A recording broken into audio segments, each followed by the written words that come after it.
है। हमारे साथ ब्रह्म चिलानी जी जुड़ चुके हैं, जो कि काफी एक्सपर्ट हैं इन तमाम मामलों के से जुड़े हुए। ब्रह्म चिलानी जी, मैं आपका ट्वीट आज सुबह पढ़ रहा था। आपने बहुत सारे आरोप लगाए हैं बांग्लादेश के मौजूदा हालात को देखते हुए। मैं आपके उसी ट्वीट से सवाल पूछना चाहता हूं कि क्या विदेशी ताकतों की वजह से ही शेख हसीना को बांग्लादेश छोड़ना पड़ा और बांग्लादेश में तख्ता पलट हुआ है? एक्सटर्नल फोर्सेस और जो इंटरनल डेवलपमेंट्स हुए हैं, दोनों मिलके रिस्पॉन्सिबल हैं शेख हसीना का आउस्टर उस वजह हुआ। जो एक्सटर्नल फोर्सेस हैं वो हसीना सरकार के खिलाफ काफी समय से काम कर रही थी। जैसे अमेरिका लीजिए, बाइडेन एडमिनिस्ट्रेशन धमकी दे रहा था कि वो सैंक्शंस लगाएगा हसीना गवर्नमेंट के खिलाफ, और हसीना ने पिछले साल खुलेआम बोला कि अमेरिका रेजिम चेंज चाहता है बांग्लादेश में। और चीन भी खिलाफ हो गया था हसीना गवर्नमेंट के, क्योंकि हसीना सरकार ने मोस्ट रिसेंटली भारत को एक बड़ा मल्टी बिलियन कॉन्ट्रैक्ट दिया। वो था तीस्ता रिवर डेवलपमेंट प्रोजेक्ट। जी। तो उससे चाइना को काफी गुस्सा हुआ, और तो दोनों अमेरिका और चीन, दो बड़े पावरफुल फोर्सेस हसीना सरकार के खिलाफ हो गए थे। हम्म। और डोमेस्टिकली जो इस्लामिस्ट फोर्सेस हैं वो तो हसीना सरकार के खिलाफ शुरू से ही थे। तो जो ये शुरू में एक स्टूडेंट लेड प्रोटेस्ट शुरू हुआ, वो धीरे धीरे इस्लामिस्ट ने इसको कैप्चर कर लिया। तो इंटरनल डेवलपमेंट्स को बाहर से भी इंकरेजमेंट मिला। जी।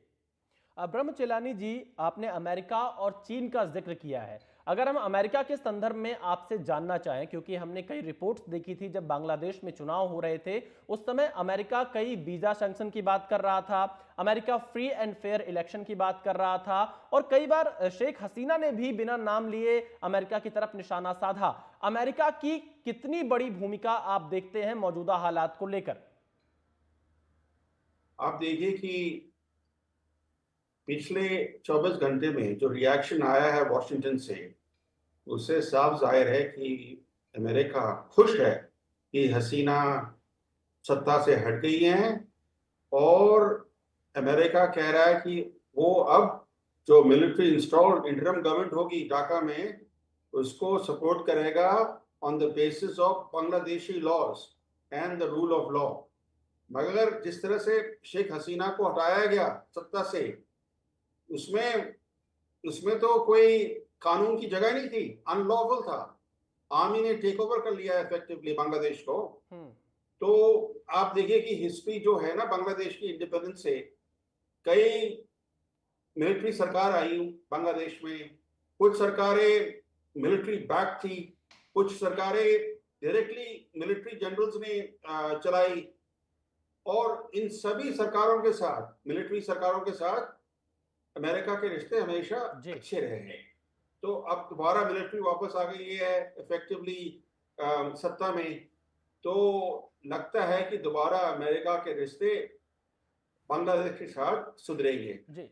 ब्रह्म चिलानी जी, मैंने आपका जब ट्वीट पढ़ा उसमें आपने तीस्ता परियोजना का भी जिक्र किया है, और चाइना के रोल को बिल्कुल नकारा नहीं जा सकता है। चाइना हमेशा से ये चाहता है कि भारत का जो रिश्ते हैं बांग्लादेश से वो ज़्यादा अच्छे ना रहें। वो अपनी तमाम साजिशें बांग्लादेश में करता रहता है चाइना। तो चाइना की भूमिका किस तरह से आप देखते हैं बांग्लादेश के मौजूदा हालात को लेकर, तख्ता पलट को लेकर और सेना के शासन को लेकर?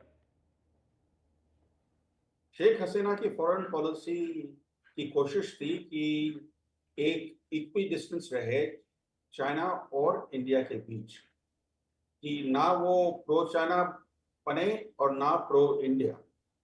मगर क्या है कि चीन की आंखों में हसीना गवर्नमेंट एक प्रो इंडिया सरकार हो गई, क्योंकि जिस तरह से कई सारे कदम लिए हसीना सरकार ने इंडिया को, इंडिया के कंसर्न्स को एड्रेस करने के लिए।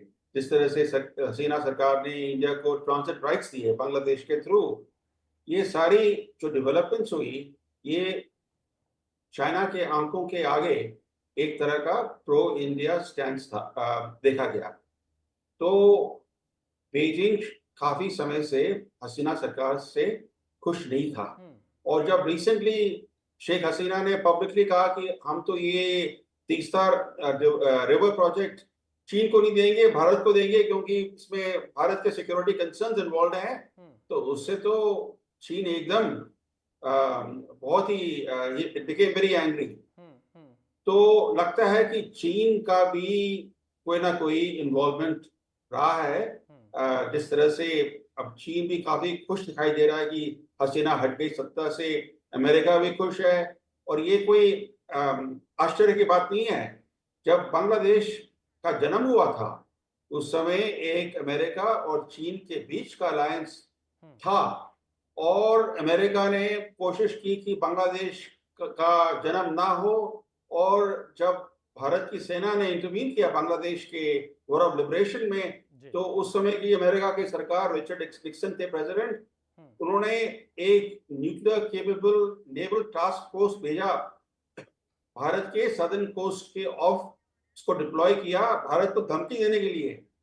और साथ में साथ रिचर्ड निक्सन की सरकार चाइना को कह रही थी उस समय कि आप एक मिलिट्री फ्रंट खोलिए भारत के खिलाफ। तो ब्रह्म तो चलानी ये साहब, आप हमारे साथ जुड़े रहिएगा। मैं आगे आपसे बांग्लादेश की डोमेस्टिक पॉलिटिक्स के बारे में भी समझना चाहूंगा, वहां के विपक्षी दल का रुख क्या रहा है। लेकिन हमारी संवाददाता कादम्बिनी शर्मा भी हमारे साथ जुड़ चुके हैं। कादम्बिनी, शेख हसीना को लेकर क्या नई जानकारी मिल पा रही है? क्या शेख हसीना को जो राजनीतिक शरण देने की बात सामने आ रही, यूके क्या उस पर अभी तक तैयार हुआ है या नहीं हुआ है? देखिए, अभी तक वहाँ से कोई जानकारी नहीं आई है। जो भी जानकारी है वो ये कि वहाँ पर शेख हसीना जाना चाहती हैं। उन्होंने इसके लिए निवेदन किया है, लेकिन वहाँ पर इसको देखा जा रहा है कि क्या ये हो पाएगा, नहीं हो पाएगा। आमतौर पर यूके में जो पॉलिटिकल असाइलम है वो मिल जाता है। कई और यूरोपीय देश हैं जो अलग अलग जगहों से पॉलिटिकल असाइलम देते हैं लोगों को, लेकिन यहाँ पर शेख हसीना का जहाँ तक मामला है, जिस तरह से देश में उनके खिलाफ गुस्सा भड़का है, उनको डिक्टेटर कहा जा रहा है, क्या ऐसे में यूके या कोई और देश उनको अपने पास रखना चाहेगा? ये एक बड़ा सवाल है। हो सकता है कि इसी पर विचार विमर्श हो रहा हो और एक निश्चित राय बनकर सामने आएगी, लेकिन ऐसा नहीं है कि शेख हसीना के पास मात्र एक ऑप्शन यूके का है। वो प्रेफरेंस हो सकता है क्योंकि उनकी बहन वहाँ की डुअल सिटीजन है। ये भी हो सकता है कि वो चाहती हूँ कि वहाँ पर क्योंकि परिवार के लोग हैं तो उनके साथ जाकर रहें, लेकिन और भी देश हैं जहाँ पर वो कोशिश कर सकती हैं असाइलम की, और ये असाइलम उनको मिल भी सकता है।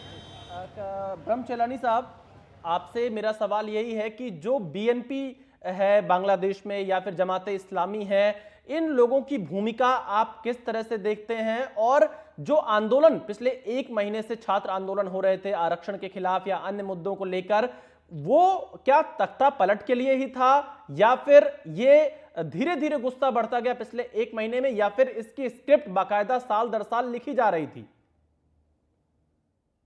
तो नई स्टैब्लिशमेंट आई है बांग्लादेश में आर्मी चीफ के अंडर, उनका एक पहला कदम ये रहा है कि जो पहले बीएनपी की चीफ थी जिया, बेगम जिया, उनको फ्री किया गया है और इस्लामिस्ट के साथ डायलॉग कर रहे हैं ये आर्मी चीफ जमन। तो इससे एक क्लियर एविडेंस मिल रहा है कि ये जो आर्मी टेक ओवर हुआ है, इससे बीएनपी और जमात को काफी इंकरेजमेंट मिलेगा। अब किस तरह से अवामी लीग का रोल होगा इस इंटरिम गवर्नमेंट में, क्या कोई क्या अवामी लीग का कोई बैकलैश होगा, ये सारी बातें इस समय हम it's not very clear. But एक चीज क्लियर है कि जो एक तरह की सेक्युलर सरकार थी बांग्लादेश में, जो एंटी इस्लामिक सरकार थी, अब उसके बदले में एक नया सिचुएशन खड़ा हो गया है जो सेकुलरिज्म के खिलाफ एक खतरा पैदा करेगा, और जो हिंदू माइनॉरिटी है उसके खिलाफ भी नए खतरे पैदा हो सकते हैं। जो हिंदू माइनॉरिटी है, जब बांग्लादेश पैदा हुआ था उस समय करीब हिंदू माइनॉरिटी की संख्या करीब 25% थी, 25%। अब जाके वो करीब इतनी कम हो गई है, तो कोई कभी कोई कहता है कि 5% है, कोई कहता है 7% है, मगर काफी गिर गई है नीचे। और जब भी बांग्लादेश में ये पॉलिटिकल वायलेंस होता है, पॉलिटिकल अपीवल तो हिंदू माइनॉरिटी के खिलाफ अटैक्स होते हैं। बिल्कुल। तो इस समय सिचुएशन बहुत नाजुक है माइनॉरिटीज के लिए। देखिए बहुत हालात नाजुक बनी हुई है बांग्लादेश में, खास तौर पर अल्पसंख्यकों के लिए। कादम्बरी, थोड़ी देर में विदेश मंत्री संसद के दोनों सदनों में अपना बयान दे सकते हैं, बांग्लादेश के मौजूदा हालात की जानकारी देश को दे सकते हैं और शेख हसीना को लेकर क्या प्लान है इसकी जानकारी भी बाहर आ सकती है। लेकिन थोड़ी देर पहले सूत्रों के हवाले से खबर आई है कि भारत सरकार ने फ्यूचर प्लान मांगा है शेख हसीना से। क्या विदेश मंत्रालय के सूत्रों से कुछ जानकारी आपको मिल पा रही है कि किस तरह का फ्यूचर प्लान शेख हसीना का हो सकता है और भारत सरकार का रुख शेख हसीना को लेकर क्या रहने वाला है?